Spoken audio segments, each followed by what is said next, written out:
Hello বন্ধুরা, বহুকাল ধরেই বিজ্ঞানীরা পৃথিবীর বিভিন্ন সৃষ্টি, বায়ুমণ্ডল, প্রকৃতি, ইতিহাস ইত্যাদি বিষয়গুলো নিয়ে গবেষণা করেছেন। যুগে যুগে গবেষণায় উঠে এসেছে পৃথিবীর বহু রহস্যময় স্থানের তথ্য। প্রকৃতির নানান রহস্যমণ্ডিত স্থান পৃথিবীর প্রান্তে ছড়িয়ে রয়েছে, যেগুলোর সঠিক ব্যাখ্যা খুঁজে পায়নি বিজ্ঞানীরাও। কাল্পনিক বিশ্বের আজকের ভিডিওতে আমরা দেখতে চলেছি বিশ্বের সবচেয়ে রহস্যময় 5টি স্থান সম্পর্কে, ও যা চমকে দেবে আপনাকেও। চলুন ভিডিওটি শুরু করা যাক। নাম্বার 1, বারমুডা ট্রায়াঙ্গেল, আটলান্টিক মহাসাগর। ডেভিলস ট্রায়াঙ্গেল বা বারমুডা ট্রায়াঙ্গেল পৃথিবীর সবচেয়ে রহস্যময় স্থানগুলোর মধ্যে একটি। বারমুডা ট্রায়াঙ্গেল মার্কিন যুক্তরাষ্ট্রের দক্ষিণ পূর্ব উপকূলে ফ্লোরিডা এবং পুয়ের্তো রিকোর মধ্যে আটলান্টিক মহাসাগরে অবস্থিত। ভৌতিক ও রহস্যময় এই স্থানটির সঠিক ব্যাখ্যা পাওয়া সম্ভব হয়নি আজও। বারমুডা ট্রায়াঙ্গেল শব্দটি প্রথম ব্যবহার করেছিলেন ভিনসেন্ট গ্যাডিস 1964 সালে প্রকাশিত আর্গোসি ম্যাগাজিনে। হারিয়ে যাওয়া সিপ্লেন, জাহাজ, বিধ্বস্ত বিমানের গল্প প্রচলিত রয়েছে এই স্থানটিকে ঘিরে। বারমুডা ট্রায়াঙ্গেলের পরিধি প্রায় 1.5 মিলিয়ন বর্গমাইলেরও বেশি বিস্তীর্ণ এলাকা জুড়ে, তাই খুব সহজেই বহু জাহাজ এর খপ্পরে পড়ে যায়। গবেষকদের মতে এই স্থানে চৌম্বকীয় অসামঞ্জস্য রয়েছে, যা কম্পাসের দিক নির্ধারণ ক্ষমতা হ্রাস করে।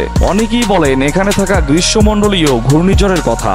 এর দক্ষিণে তুর্কস ও কাইকোসের সূর্যভাঙা দ্বীপ এবং উত্তর বারমুডার গুহাগুলো রয়েছে। জানা যায় আজ পর্যন্ত কোনো জাহাজ, বিমান ইত্যাদি কোনো যানবাহন এই বারমুডা ট্রায়াঙ্গেলের উপর দিয়ে অতিক্রম করতে পারেনি। গবেষণার জন্য যাওয়াও বিপজ্জনক এই রহস্যময় স্থানটিতে। Number 2, suicide forest, Aokigahara, Japan. জাপানের মাউন্ট ফুজির নিম্নদেশে অবস্থিত আওকিগাহারার এই বনটি বিশ্বজুড়ে সুইসাইড ফরেস্ট নামে পরিচিত। প্রতি বছর এই বনে শত শত মানুষ আত্মহত্যা করতে যায়। এখান থেকে বছরে কতগুলো লাশ উদ্ধার করা হয় তা প্রকাশ করা হয় না। কেন মানুষ এখানে এসে আত্মহত্যা করে তা আজও রহস্যময়ই রয়ে গেছে। প্রাচীন এক কিংবদন্তি অনুসারে কোনো এক সময় স্থানীয় এলাকায় যখন সকল মানুষের চাহিদা ধারণ ক্ষমতা বজায় রাখতে সক্ষম ছিল না, তখন আওকিগাহারার এই জঙ্গলে বহু মানুষকে ফেলে রাখা হয়েছিল। সেখানে তারা সবাই অনাহারে মারা গিয়েছিল। সেই মৃতদেহের আত্মা প্রতিদিন একটি নতুন আত্মার সন্ধান করে। যদিও এটি কাল্পনিক বিষয়, তবে জাপানি জ্যোতিষীরা বিশ্বাস করেন যে এই বনে আত্মহত্যার পিছনে রয়েছে গাছের উপর বসবাসকারী অদ্ভুত শক্তি। যারা একবার এই বনে প্রবেশ করে তাদের কি সেই শক্তিগুলো বেরিয়ে আসতে দেয় না এবং তারা আত্মহত্যা করে। নাম্বার 3, ডেথ ভ্যালি, মার্কিন যুক্তরাষ্ট্র। ডেথ ভ্যালি শব্দটির সাথে আমরা অনেকেই কম বেশি পরিচিত। বিস্তীর্ণ এই মরুভূমিটি সেলিং স্টোন নামে পাথরের রহস্যময় ঘটনার আবাসস্থল। এখানে থাকা পাথরগুলো মরুভূমির বিস্তীর্ণ অঞ্চল জুড়ে এক ধরনের অদৃশ্য শক্তি দ্বারা চালিত হয়। নড়াচড়া করা পাথরগুলোর ওজন প্রায় 100 পাউন্ডেরও বেশি। সেই পাথরগুলো নিজের স্থান পরিবর্তন করে এবং পিছনে পাথরের ছাপ ফেলে যায়। সেখানে স্পষ্টভাবে পাথরের ফেলে যাওয়া ট্রেল চিহ্নগুলো দেখা যায়। কিছু পাথর অবিচ্ছিন্ন ডিম্বাকৃতির বাঁকগুলোতেও সরে যায়, বাকিগুলো একটি রৈখিক প্যাটার্নে চলাচল করে। এটি পৃথিবীর অমীমাংসিত ও রহস্যময় স্থানগুলোর মধ্যে অন্যতম। নাম্বার 4, সান লুইস ভ্যালি, কলোরাডো। এটি মার্কিন যুক্তরাষ্ট্রের কলোরাডো রাজ্যে অবস্থিত একটি রহস্যময় স্থান। সান লুইস উপত্যকাটি নিউ মেক্সিকোর কিছু অংশ পর্যন্ত বিস্তৃত।